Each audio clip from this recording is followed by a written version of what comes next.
जय श्री महाकाल। दोस्तों, आप सभी मित्रों का हिंदी व पचौरी सर चैनल पर स्वागत है। और दोस्तों, यहाँ हम आज हिंदी व्याकरण पाठ्यक्रम के अंतर्गत पार्ट ए के जो 9 वीडियो अपलोड किए हैं उनका रिवीजन करने वाले हैं। साथ ही मैं आपको बता दूं कि यहाँ हम हिंदी व्याकरण को इसी प्रकार पार्ट ए एवं पार्ट बी में मैंने जो बिंदु बना है इसके अनुसार कंप्लीट करेंगे। पार्ट ए के अंतर्गत भाषा के विकास, हिंदी के विकास के ऊपर हम वीडियो बना चुके हैं और पार्ट बी के अंतर्गत अनेक शब्दों के लिए एक शब्द एवं मध्य प्रदेश से प्रकाशित पत्रिकाओं के ऊपर वीडियो अपलोड भी कर चुके हैं। यहाँ दोस्तों, आज मैं आपके लिए पार्ट ए के अंतर्गत जो हमने पिछले 9 वीडियो देखे हैं उनका एक क्विक रिवीजन करने वाले हैं। यहाँ हमने अभी तक जो टॉपिक देखे हैं वह भाषा का विकास क्रम, भाषा के रूप, भाषा परिवार, हिंदी भाषा का विकास क्रम, प्राचीन भारतीय आर्य भाषा, मध्यकालीन भारतीय आर्य भाषा, अपभ्रंश के भेद, आधुनिक भारतीय आर्य भाषाएं, हिंदी की 5 उपभाषाएं एवं 18 बोलियों, यहाँ तक विस्तार से देख चुके हैं। इन सभी का आज एक क्विक रिवीजन करेंगे क्योंकि यहाँ मैंने आपके लिए जो लास्ट पेपर अपलोड किया था यहाँ हमने इन्हीं टॉपिक पर आधारित 20 प्रश्न पूछे थे।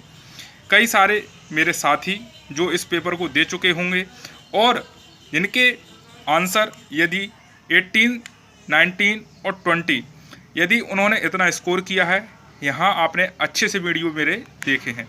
लेकिन जो विद्यार्थी मेरे 18 से कम स्कोर प्राप्त किए हैं उनके लिए ये क्विक रिवीजन वीडियो है, उनको यह रिवीजन करने की आवश्यकता है। यहाँ हम शुरुआत करते हैं कि हमने यहाँ हिंदी की शुरुआत कहाँ से की थी। यहाँ हमने बिल्कुल बेसिक जीरो से, कोई भी सब्जेक्ट यदि आप पढ़ना शुरू करते हैं तो हमेशा आप जीरो से शुरुआत करें। जब आप जीरो से शुरुआत करते हैं तो आपका कंसेप्ट अच्छा बनता है और आप कोई भी प्रश्न गलत नहीं करते हैं। आपने मेरे जो लास्ट टेस्ट पेपर में यदि प्रश्न गलत किए हैं, यानी कि आपने मेरे वीडियो में कहीं ना कहीं कुछ बातें छोड़ दी हैं, यदि आप इन बातों को फिर से एक बार दोहरा लेते हैं तो आपसे कोई भी प्रश्न गलत नहीं होगा। तो हमने यहाँ शुरुआत करी थी भाषा के विकास से, और भाषा के विकास की मैंने शुरुआत की थी कि सर्वप्रथम जो भाषा का विकास हुआ वह आदि मानव जब जंगलों में निवास करते थे, उन्होंने जब पशु पक्षियों की आवाज़ सुनी, संकेतों के रूप में, आकृति और चिन्हों के रूप में उन्होंने गुफाओं में जो आकृतियाँ उकेरी, इनके आधार पर धीरे धीरे उन्होंने अपनी भाषा को विकसित किया। लेकिन इसके बाद आदि मानव की बात करें तो सबसे जो प्राचीन हमारी सभ्यता प्राप्त हुई, सिंधु सभ्यता, जहाँ हमें को जो लिपि प्राप्त हुई है उसको हम आज तक अभी पढ़ नहीं पाए हैं। वहीं बात करूं भारत में जो भाषा की शुरुआत मानी जाती है वह वैदिक काल से मानी जाती है, और वैदिक काल में जब आर्यों का आगमन हुआ, और आर्यों का आगमन कब माना जाता है, 1500 ईस्वी पूर्व से। यहाँ आपको प्रत्येक मेरी बात को बहुत ध्यान से सुनना है, आपका कोई प्रश्न गलत नहीं होगा। आर्यों के आगमन के साथ दोस्तों कौन सी भाषा का आगमन हुआ, संस्कृत भाषा का। यह संस्कृत भाषा ही सबसे प्राचीन भाषा मानी जाती है भारत की, और इसी से भाषा की शुरुआत हुई। भाषा जो कि संस्कृत के भाष धातु से बना है, इसका अर्थ ही होता है दोस्तों बोलना या वाणी। अर्थात भाषा की जो उत्पत्ति होती है वह कहाँ से होती है, सर्वप्रथम मौखिक रूप से। प्राचीन काल में जो शिक्षा प्राप्त की जाती थी वह सिर्फ श्रवण के माध्यम से, सुनने के माध्यम से प्राप्त की जाती थी। इसलिए जब वेदों का अध्ययन किया जाता था उन वेदों को हम श्रुति के नाम से भी जानते हैं। भाषा होती क्या है दोस्तों, जहाँ दो व्यक्तियों के बीच में एक माध्यम, एक साधन का कार्य करती है, यानी कि विचारों के आदान प्रदान के लिए जिस माध्यम या जिस साधन का प्रयोग कर रहे हैं वह भाषा कहलाती है। और भाषा जो कि एक अनुकरण द्वारा सीखी जाती है, यानी कि जब कोई माता पिता किसी बालक को जन्म देते हैं और वह बालक उन माता पिता से या अपने समाज से कोई भाषा को सीखता है तो वह अनुकरण के माध्यम से सीखता है, और यह भाषा का कैसा रूप होती है, मौखिक रूप होती है। वहीं बात करें विद्वानों द्वारा जो भाषा की परिभाषा गठित की गई, कामता प्रसाद गुरु के अनुसार भाषा की जो परिभाषा थी, भाषा वह साधन है जिसके द्वारा मनुष्य अपने विचार दूसरों पर भली भांति प्रकट कर सकता है तथा दूसरों के विचारों को स्पष्ट रूप से समझ सकता है। दोस्तों, भाषा यह बात दो व्यक्तियों के बीच लागू होती है।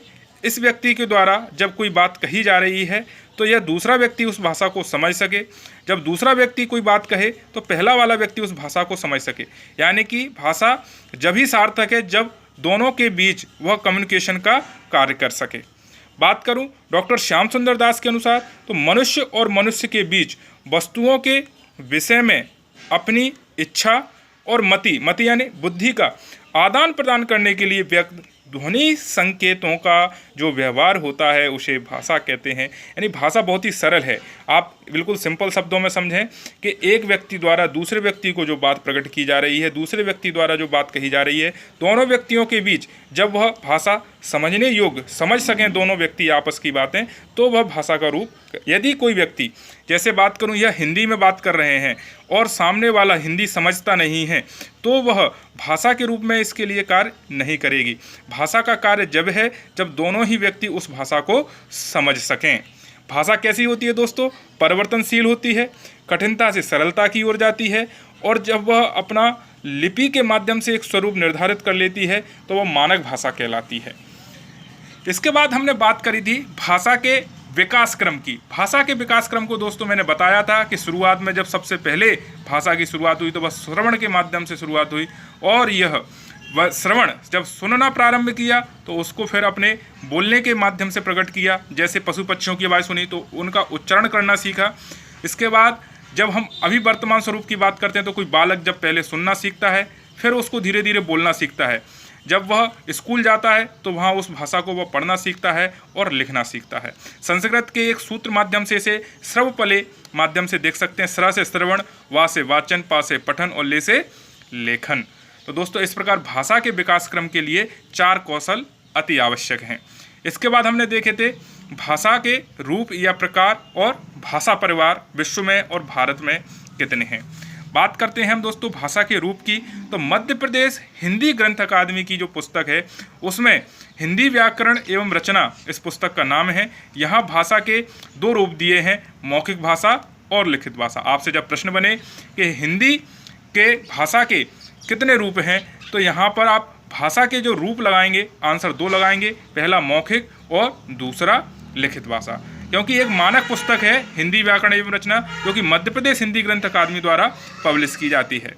वहीं भाषा के अन्य पुस्तकों में हमको 3 प्रकार भी मिलते हैं, पहला मौखिक, दूसरा लिखित और तीसरा सांकेतिक भाषा। तो दोस्तों यहाँ हम इसके बाद भाषा परिवार की बात करें तो विश्व में लगभग 3000 भाषाएं हैं, और इन 3000 भाषाओं को दोस्तों 12 भाषा परिवारों के अंतर्गत रखा गया है। लेकिन इन 12 भाषा परिवारों में भारत में कितने भाषा परिवारों की भाषा बोली जाती है, तो वह 4 भाषा परिवारों की। और इन 4 भाषा परिवारों में सबसे बड़ा भाषा परिवार है वह है भारोपीय भाषा परिवार, जो कि सबसे बड़ा भाषा परिवार है। उत्तर भारत में और संपूर्ण भारत में 73% लोगों द्वारा यह भाषा बोली जाती है। लेकिन कई बार प्रश्न बनता है कि हिंदी किस भाषा परिवार की भाषा है, तो आंसर आता है इसका भारोपीय परिवार शाखा। यदि ऑप्शन में आपके भारोपीय भाषा परिवार ना हो तो विद्वानों द्वारा इसे और भी शाखाओं में बांटा है कि भारोपीय भाषा परिवार के अंतर्गत भारत ईरानी शाखा, और भारत ईरानी शाखा के अंतर्गत दोस्तों भारत ईरानी शाखा को डॉक्टर गेयर्सन द्वारा भारतीय आर्य उपशाखा के अंतर्गत बांटा है, और इसी भारतीय आर्य उपशाखा के अंतर्गत हिंदी भाषा को रखा गया है। तो भारोपीय भाषा परिवार के अंतर्गत भारत ईरानी शाखा, और भारत ईरानी शाखा के अंतर्गत भारतीय आर्य उपशाखा के अंतर्गत हिंदी भाषा को रखा गया है। तो सबसे बड़ा भाषा परिवार कौन सा हो गया दोस्तों? भारोपीय भाषा परिवार। वहीं दूसरे भाषा परिवार की बात करें तो द्रविड़ भाषा परिवार, यह 25% लोगों द्वारा यह भाषा बोली जाती है और यह दक्षिण भारत में बोली जाती है। तीसरा भाषा परिवार जो भारत में बोला जाता है आग्नेय या आष्टिक भाषा परिवार, और मात्र 1.3% लोगों द्वारा यह बोली जाती है, और मुख्यतः मुंडा हो संथाली जनजाति द्वारा इसका प्रयोग किया जाता है। वहीं चौथा भाषा परिवार है चीनी तिब्बती भाषा परिवार, मात्र 0.7%, और यह उत्तर पूर्वी राज्यों में बोली जाती है।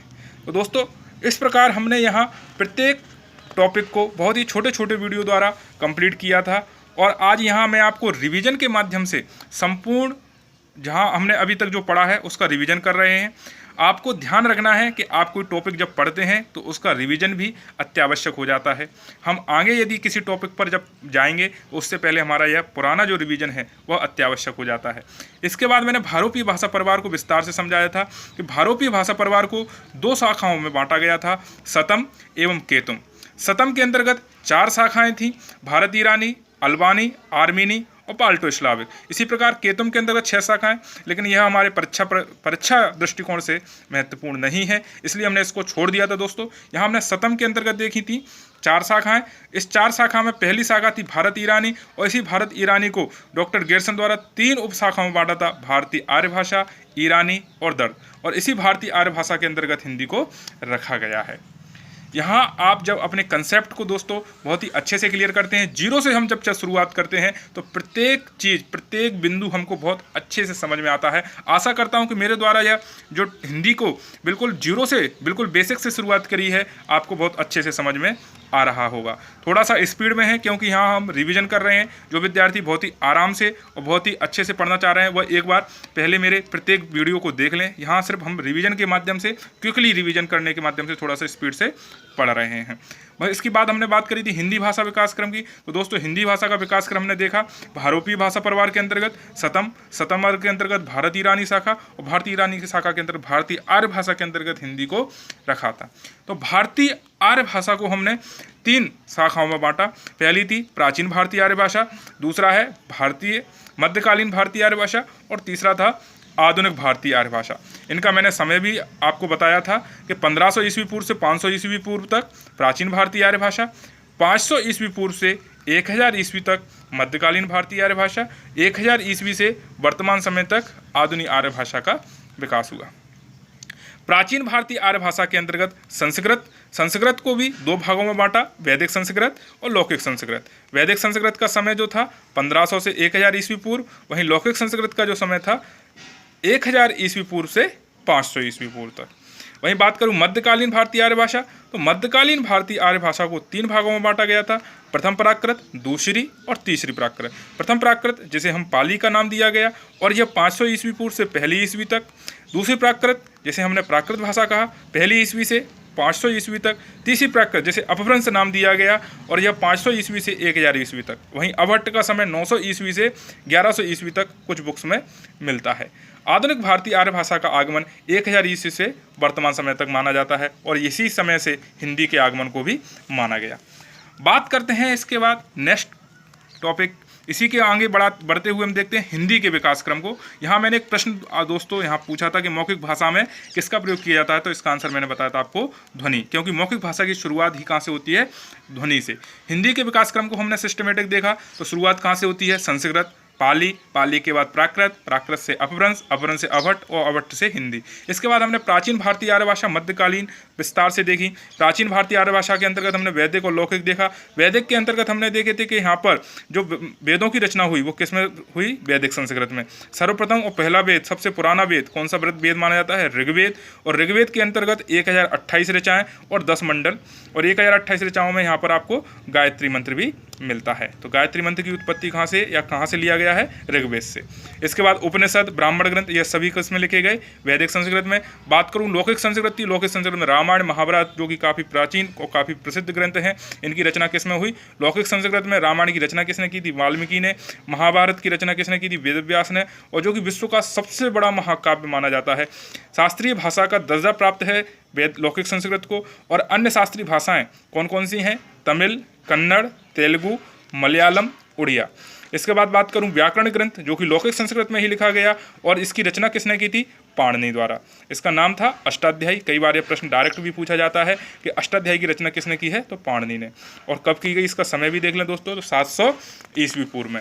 इसके बाद बात करें मध्यकालीन भारतीय आर्य भाषा, तो मध्यकालीन में हमने पाली, प्राकृत और अपभ्रंश को भी विस्तार से समझा था। पाली जिसमें उपदेश दिए थे गौतम बुद्ध द्वारा, अशोक के शिलालेखों में इसको उल्लेख मिलता है। मागधी भाषा का भी इसमें प्रयोग मिला। पाली में जो त्रिपिटक ग्रंथों की रचना हुई, और ये किससे संबंधित है, बौद्ध धर्म से। तो दोस्तों यहाँ पर जो अशोक थे, अशोक ने जो कि मगध साम्राज्य में इनका विस्तार फैला हुआ था, यहाँ इन्होंने पाली को विस्तार दिया, इसे मागधी भाषा भी नाम दिया गया। और दोस्तों यहाँ पाली का प्रचार प्रसार इनके संरक्षण में हुआ, और भारत के अलावा वर्मा, श्रीलंका, तिब्बत, चीन तक इस भाषा को इन्होंने पहुँचाया। बात करूँ द्वितीय प्राकृत या प्राकृत भाषा की, इसका समय हमने बताया था पहली ईस्वी से 500, और यहाँ जैन धर्म का प्रचार प्रसार इस भाषा में माना गया। महावीर द्वारा इसमें उपदेश दिए गए, और इसे चूँकि काफ़ी लोकप्रिय होने के कारण आमजन की भाषा भी कहा गया। वहीं बात करूं तृतीय प्राकृत की, हम यह प्रत्येक टॉपिक को बहुत ही आराम से पहले वीडियो में देख चुके हैं। यहाँ सिर्फ हम रिवीजन के माध्यम से थोड़ा स्पीड से पढ़ रहे हैं, बार बार आपसे कह रहा हूँ, इसलिए जो विद्यार्थी इसका रिवीजन करना चाहते हैं उनको प्रत्येक टॉपिक मुझे लग रहा है अच्छे से समझ में आ रहा होगा। अपभ्रंश की बात हमने की थी कि अपभ्रंश का ही परवर्ती या परवर्ती रूप अभट्ट कहलाया, जिसका समय 900 ईस्वी से 1100 ईस्वी था। अपभ्रंश शब्द का उल्लेख सर्वप्रथम पतंजलि के महाभाष्य में मिलता है। वहीं अपभ्रंश का अर्थ ही होता है पतन, यानी कि यहाँ से भाषा का बिगड़ा हुआ रूप मिलता है। कोई एक निश्चित कालक्रम इसके लिए निर्धारित नहीं है। और यहाँ अपभ्रंश का जो अर्थ है वो पतन, यानी कि अपभ्रंश का अर्थ ही होता है भाषा का बिगड़ा रूप। हेमचंद्र ने इसमें व्याकरण की रचना भी की थी और अपभ्रंश के प्रथम कवि माने जाते हैं स्वयंभू। तो दोस्तों यहाँ पर अपभ्रंश के बाद ही भाषा ने एक निश्चित रूप या कहें हिंदी की जो शुरुआत है अपभ्रंश के उत्तरी समय में ही इसकी शुरुआत नींव पड़ी। अपभ्रंश से ही हिंदी का आगमन माना जाता है। और जो कि स्वयंभू द्वारा एक प्रथम प्रसिद्ध ग्रंथ लिखा गया पवम चिरऊ, जहाँ राम काव्य जिसे हम कह सकते हैं, क्योंकि यहाँ पर राम के ऊपर यह आधारित था। दोस्तों यहाँ हमने आपको बताया था कि संस्कृत से, जो कि हिंदी की आदि जननी मानी जाती है, यहाँ पर भाषा की शुरुआत हुई थी। तो संस्कृत का यदि इसमें क्रमिक परिवर्तन देखें तो संस्कृत के बाद जो कि एक कालक्रम हम देखें कि संस्कृत का समय कब से माना गया था, 1500 से लेके 1000 ईस्वी तक। तो लगभग 500 सालों का समय लगा इसके क्रम में परिवर्तित होने में, इसके भाषा के रूप में बदलने में। तो लगभग 500 वर्ष लग जाते हैं एक भाषा से दूसरी भाषा में परिवर्तन होने। तो संस्कृत से लगभग 500 साल बाद जब इसमें परिवर्तन हुआ तो कौन सी भाषा आई, पाली के बाद जब परिवर्तन हुआ तो प्राकृत से परिवर्तित हो अपभ्रंश, और इस प्रकार धीरे धीरे समय के साथ हिंदी का आगमन हुआ। वहीं हमने फिर प्रत्येक अपभ्रंश के भेद को समझा। अपभ्रंश का भेद यह बहुत ही परीक्षा दृष्टिकोण से महत्वपूर्ण हो जाता है। यहाँ से प्रश्न कई बार बनते हैं। डॉक्टर भोलानाथ तिवारी ने अपभ्रंश को 7 वर्गों में बांटा, जो कि इस प्रकार थे। अपभ्रंश को सौरसैनी, अर्धमागधी, मागधी, महाराष्ट्री, पैसाची, ब्राह्मण और खस, इन 7 भागों में बांटा। इन 7 भागों के अंतर्गत प्रत्येक अपभ्रंश से किस आधुनिक आर्य भाषा का आगमन हुआ, इसको हमने देखा था। सौरसैनी से 3 भाषाएं कौन कौन सी आई आधुनिक, पश्चिमी हिंदी, राजस्थानी और गुजराती। अर्धमागधी से पूर्वी हिंदी का आगमन हुआ। मागधी से बिहारी, असमिया, बंगला और उड़िया का आगमन हुआ। वहीं महाराष्ट्री से मराठी का, पैसाची से लहंदा या पंजाबी, प्राचर से सिंधी और खस से पहाड़ी हिंदी का आगमन हुआ। इस प्रकार अपभ्रंश से हमने प्रत्येक आधुनिक आर्य भाषा का आगमन देखा। इसके बाद मैं बात करूं, यहाँ पर हमने लास्ट चार्ट में देखें कि यहाँ पर मैंने आपको 5 उपभाषाओं को दर्शाया था हाईलाइट करके, और इन 5 उपभाषाओं को हाईलाइट करने का कारण क्या था यह हम नेक्स्ट वीडियो में समझें। कि यहाँ पर हिंदी की उपभाषा एवं बोलियों को मैंने अपने लास्ट वीडियो में समझाया था, जहाँ विस्तार से हमने इनके बारे में चर्चा भी की थी। तो हिंदी की उपभाषाएं एवं बोलियों को हमने देखा था कि डॉक्टर धीरेन्द्र वर्मा द्वारा इन्हें 5 वर्गों में बांटा गया, और इन 5 वर्गों के अंतर्गत 18 बोलियों को रखा। उपभाषाएं कौन कौन सी थी? पश्चिमी हिंदी, इसका विकास किस अपभ्रंश से था? सौरसैनी। राजस्थानी, इसका विकास सौरसैनी अपभ्रंश से। पूर्वी हिंदी, और पूर्वी हिंदी का विकास अर्धमागधी अपभ्रंश से। बिहारी का जो विकास था मागधी अपभ्रंश से। पहाड़ी का विकास खस अपभ्रंश से। तो इसलिए हमने यहाँ देखा, यदि प्रश्न बनता है दोस्तों कि खड़ी बोली का विकास किस अपभ्रंश से हुआ, तो खड़ी बोली किस उपभाषा के अंतर्गत रखी गई? पश्चिमी हिंदी। और पश्चिमी हिंदी किस अपभ्रंश से विकसित हुई? सौरसैनी। तो खड़ी बोली का विकास हुआ सौरसैनी अपभ्रंश से। तो इस प्रकार आप प्रत्येक बिंदु को यदि एक दूसरे से रिलेट कर लेते हैं तो आपको सभी प्रश्न आसानी से हल करने में सब सुविधा हो जाती है दोस्तों। तो यहाँ हम बात कर रहे हैं पश्चिमी हिंदी। पश्चिमी हिंदी के अंतर्गत कौन कौन सी बोलियाँ थी? 5 बोलियाँ थी। खड़ी बोली, इसका अन्य नाम कौरवी था। कन्नौजी, ब्रजभाषा, बुंदेली, बांगरू या हरवाणी। इसका जो मुख्य क्षेत्र है बोलने का वह उत्तर प्रदेश व हरियाणा में। वहीं राजस्थानी के अंतर्गत 4 बोलियाँ। जयपुरी, इसका अन्य नाम ढूंढाड़ी भी है, जो कि पूर्वी राजस्थान में बोली जाती है। मारवाड़ी, जो कि पश्चिमी राजस्थान में बोली जाती है। मेवाती, उत्तरी राजस्थान में। और मालवी, दक्षिणी राजस्थान में। बात करूँ पूर्वी हिंदी के अंतर्गत हमने बोलियाँ देखी, छत्तीसगढ़ी, बघेली, अवधी। बिहारी के अंतर्गत भोजपुरी, मगही या मागधी, मैथिली। पहाड़ी के अंतर्गत कुमाऊनी, गढ़वाली और नेपाली। और इनके हमने मुख्य क्षेत्र भी देखे, यहाँ पर पूर्वी हिंदी का मध्य प्रदेश छत्तीसगढ़, बिहारी के लिए बिहार उत्तर प्रदेश, पहाड़ी के लिए उत्तराखंड और हिमाचल प्रदेश। इसके बाद बात करी थी हमने हिंदी की प्रमुख बोलियां एवं उनके विस्तार के बारे में। इनके लिए हमने पहले बोली, विभाषा एवं भाषा की परिभाषा समझी। बोली जो कि एक सीमित क्षेत्र में बोली जाती है, इसमें कोई साहित्य की रचना नहीं होती, इसका कोई अपना व्याकरण नहीं होता। तो यहाँ पर प्रश्न भी जब मैंने पूछा था अभी अपने टेस्ट पेपर में कि भाषा का अल्प विकसित रूप क्या है, बोली।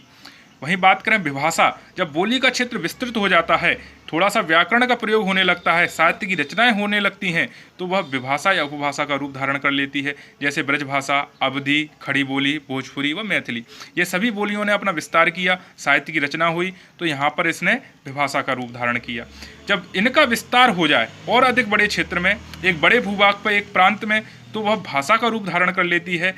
और मानक हिंदी खड़ी बोली या खड़ी बोली एक छोटे से क्षेत्र से बढ़ते बढ़ते इसने विस्तार किया, अपना विस्तार साहित्य में किया, विस्तार क्षेत्र में किया, तो इसने अपना रूप किस में धारण कर लिया, भाषा के रूप में। इसके लिए हमने एक एग्जाम्पल से भी समझाया था आपको कि गरीब, मध्यम एवं अमीर परिवार, जैसे गरीब परिवार होता है वह अपना मेहनत से या अपने मेहनत से द्वारा जब पैसा अच्छा कमा लेता है तो एक मध्यम परिवार की श्रेणी में आ जाता है। मध्यम परिवार एक बिजनेस को और बड़ा कर लेता है और बड़े क्षेत्र में फैल जाता है, तो वह क्या, अमीर परिवार की श्रेणी में आ जाता है।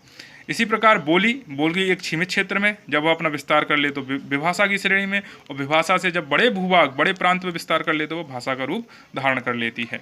तो इसका क्रम जो विकास रूप का हो जाएगा कि सबसे छोटे क्षेत्र में बोली का जब विस्तार हो जाता है तो विभाषा या उपभाषा की श्रेणी में आ जाती है, और जब इसका विस्तार हो जाता है तो वह भाषा का रूप ग्रहण कर लेती है। इसके बाद प्रमुख बोलियों की हमने विस्तार को देखा। ब्रजभाषा, ब्रज का आशय होता है पशुओं के समूह या चारागाह से। बंगाल में इसे ब्रजबुली नाम से जाना जाता था, क्योंकि ब्रजभाषा का विकास बंगाल में हुआ तो वहाँ इसे ब्रजबुली नाम दिया गया। असम में इसे ब्रजावली कहा गया। इसे अंतर्वेदी के नाम से भी जाना जाता है। इसका विस्तार जो है मथुरा, आगरा, अलीगढ़, बुलंदशहर, बदायूं, बरेली तथा आसपास के क्षेत्रों, वही मध्य प्रदेश के ग्वालियर में भी इसका प्रयोग किया जाता है। 15वीं से 18वीं शताब्दी तक न केवल यह ब्रज क्षेत्र में बल्कि पूरे उत्तर भारत में ब्रजभाषा में साहित्य की रचना हुई, और इस कारण ही इसे ब्रज बोली नहीं ब्रज भाषा शब्द जुड़ा, इसी कारण क्योंकि इसका विस्तार अधिक क्षेत्र में हो गया। वहीं ब्रजभाषा साहित्य के प्राचीनतम ग्रंथ की बात की थी हमने, तो सुधीर अग्रवाल द्वारा रचित प्रद्युम्न चरित जो कि 1354 में लिखा गया, यह इसका प्राचीन ग्रंथ है। प्रमुख रचनाकार थे इसके सूरदास, बिहारी, घनानंद, मीरा, रहीम, मतीराम, रसखान, भारतेंदु हरिश्चंद्र, जगन्नाथ दास रत्नाकर। वहीं बात करूं बांगरू, जिसका एक अन्य नाम हरियाणवी या जाटू है। मुख्य केंद्र था हरियाणा। बुंदेली, जिसका विस्तार था उत्तर प्रदेश, जालौन, हमीरपुर, झांसी मध्य प्रदेश में, टीकमगढ़, छतरपुर, पन्ना, दमोह, सागर, नरसिंहपुर, दतिया, शिवरी एवं इसके आसपास के क्षेत्रों में। प्रमुख रचनाकार थे इसके जगनिक, ईश्वरी, गंगाधर व्यास, पद्माकर आदि। बात करें कन्नौजी की, तो कन्नौजी उत्तर प्रदेश के फर्रुखाबाद जिले के कन्नौज क्षेत्र में बोली गई, इस कारण इसको कन्नौज के नाम पर कन्नौजी पड़ा। कौरवी, जिसका अन्य नाम खड़ी बोली है, अन्य नाम है इसके हिंदुस्तानी, सरहिंदी, नागरी और हिंदी। मुख्य केंद्र है मेरठ और दिल्ली के आसपास का क्षेत्र। इसके अलावा बिजनौर, मुरादाबाद, देहरादून, सहारनपुर, अम्बाला, रामपुर आदि क्षेत्रों में भी बोली जाती है। इसके लिए हमने कुछ ट्रिक्स भी बताई थी। इसके बाद बात करें अवधी भाषा, अवध प्रांत की बोली है और इसे अवधी नाम दिया गया अवध के नाम पर। विस्तार अयोध्या में, लखनऊ, सीतापुर, फैजाबाद, सीतापुर 2 बार लिख दिया यहाँ पर, लखीमपुर, जौनपुर आदि जिलों में एवं आसपास के क्षेत्रों में। अवधी की पहली कृति जो मानी गई है मुल्ला दाऊद की चंदायन या लोरकहावी नाम है इसका। अवधी भाषा का यह प्राचीनतम ग्रंथ है और 1370 ईस्वी में लिखा गया। प्रमुख रचनाकार अन्य कौन कौन से हैं? मलिक मोहम्मद जायसी, तुलसीदास का प्रसिद्ध रामचरितमानस है, कुतुबन का मृगावती, उस्मान की चित्रावली, नाभा दास की भक्तमाल। वहीं बात करूं बघेली की, तो यह अवधी और छत्तीसगढ़ी के मध्य क्षेत्र में बोली जाने वाली बोली है या भाषा कह सकते हैं, या बघेलखंड क्षेत्र की बोली है। रीवा के नाम इसे रीवाड़ी बोली भी कहते हैं। विस्तार इसका रीवा, शहडोल, सतना, सीधी तथा आसपास के क्षेत्रों में। छत्तीसगढ़ी, मुख्य केंद्र इसका छत्तीसगढ़ में है। अर्धमागधी जो कि अब देखें अर्धमागधी, पूर्वी हिंदी का विकास किस वर्ण से हुआ है? तो अर्धमागधी। ये ट्रिक बताई थी ए से अवधी, बी से बघेली, सी से छत्तीसगढ़ी। वहीं बात करें भोजपुरी के, तो भोजपुरी बिहार की महत्वपूर्ण बोली है। राजा भोज के द्वारा बसाए गए भोजपुर के नाम पर भोजपुरी बोली का नामकरण माना जाता है। मुख्य केंद्र हैं बनारस, जौनपुर, गोरखपुर, चंपारण आदि। वहीं बात करें मगही की, तो मगही मागधी का अपभ्रंश है और मगही का अर्थ ही होता है मगध की बोली। मुख्य केंद्र है पटना, गया, हजारीबाग। मैथिली की बात करें तो प्रमुख रचनाकार हैं विद्यापति। 8वीं अनुसूची में स्थान पाने वाली एकमात्र बोली, इसके अलावा खड़ी बोली। मागधी के अलावा मागधी बिहारी की जो विकास जो हुआ बिहारी हिंदी का, वो किस अपभ्रंश से हुआ? मागधी से। M4 यहाँ पर मगही, M4 मैथिली और भोजपुरी। इसके अलावा हमने सौरसैनी के अंतर्गत देखा था कि सौरसैनी अपभ्रंश से किस का विकास हुआ? राजस्थानी का, और राजस्थानी की हमने इन 4 बोलियों को देखा। इसके बाद हमने यहाँ पर भारत के मानचित्र पर समझा था कि कहाँ किस उपभाषा का विकास हुआ। तो यहाँ पर देखें पश्चिमी हिंदी भारत के पश्चिम में है, पूर्वी हिंदी भारत के पूर्व में है। उसके बाद राजस्थान में देखें पश्चिम में राजस्थानी हिंदी है। वहीं बात करें मगध के क्षेत्र जो कि बिहार के आसपास का वर्तमान क्षेत्र है, उसे हमने बिहारी हिंदी नाम दिया। पहाड़ की क्षेत्रों में पहाड़ी हिंदी विकसित हुई। इसी के अंतर्गत इनके आसपास क्षेत्रों में जो बोलियां विकसित हुई, इन उपभाषाओं के अंतर्गत इनको रखा गया है। दोस्तों इसी प्रकार आप मेरे चैनल से जुड़े रहें, आप निरंतर अभ्यास करते रहें। कठिन से कठिन विषय भी आपको सरल लगने वाला है। यहाँ हिंदी मैं कहता हूँ कि कोई भी विषय की शुरुआत करें, आप 0 से शुरुआत करें, आपसे गलती नहीं होगी। जब आप किसी एक वीडियो को या एक पुस्तक को बार बार पढ़ रहे हैं तो आपको वह स्मरण हो जाती है और आपको वह समझने में भी आसानी हो जाती है। इसके बाद दोस्तों मैंने यह जो टेस्ट पेपर बनाया था, यहाँ मैंने 20 प्रश्न पूछे थे और लास्ट मैंने वीडियो में इनके आंसर भी बताए थे। और मैंने आपसे बोला था कि यहाँ पर आपको अपने जो स्कोर हैं वह कमेंट बॉक्स में देना है। दोस्तों मैं आपको बता दूं कि प्रत्येक विषय की शुरुआत आपको जब बेसिक से करनी होती है, और जब हम कोई भी टॉपिक बेसिक से पढ़ते हैं तो वह बहुत ही सरलता से हमको समझ में आता है। आपको मैं बता दूं कि कोई भी टॉपिक जब आप 0 से शुरुआत करते हैं तो 0 से ही आप 100% तक उस तक पहुंच सकते हैं। जब कोई विद्यार्थी मेरे से आकर कहता है कि सर हमने 3 प्रश्न गलत कर दिए जो कि हमको आते थे, तो मैं आपको यही कहूँगा कि यह 3 प्रश्न गलत करने से आप सिलेक्शन से बाहर हो सकते हैं, क्योंकि जब आपको यह प्रश्न आते थे तो आप इनको गलत करते ही नहीं। यानी आपने उस टॉपिक की, उस विषय की तैयारी नहीं की, आप अपने ओवर कॉन्फिडेंस के कारण इन प्रश्नों को गलत कर आए हैं। यदि आपका यह ओवर कॉन्फिडेंस नहीं होता तो आप इन प्रश्नों को सही करते और आपका सिलेक्शन हो जाता। तो इसलिए आपने जो इन प्रश्नों की गलती की, 3 प्रश्न तो दोस्तों बहुत हो जाते हैं। यदि आप एक प्रश्न भी आता हुआ, या कहें कि आप जो इसे सही कर सकते थे, उसको अपने ओवर कॉन्फिडेंस के कारण, अति विश्वास के कारण, जिसे कहें अति सर्वत्र वर्जते, अति किसी भी चीज़ की बुरी होती है, आपके इस अति के कारण आपने यह प्रश्न गलत किए और आप सिलेक्शन से बाहर हो गए। तो इसलिए आप कॉन्फिडेंस रखें, ओवर कॉन्फिडेंस बिल्कुल ना रखें। आप मेरे चैनल से जुड़े रहेंगे तो इसी प्रकार के सभी वीडियो आपको मिलते रहेंगे। हिंदी से रिलेटेड, हिंदी से संबंधित आपको सरलता से मैं यहाँ पर पढ़ाने वाला हूँ, और जल्द ही आपके लिए नेक्स्ट वीडियो अपलोड करूँगा। तब तक के लिए जय हिंद, जय भारत। धन्यवाद दोस्तों।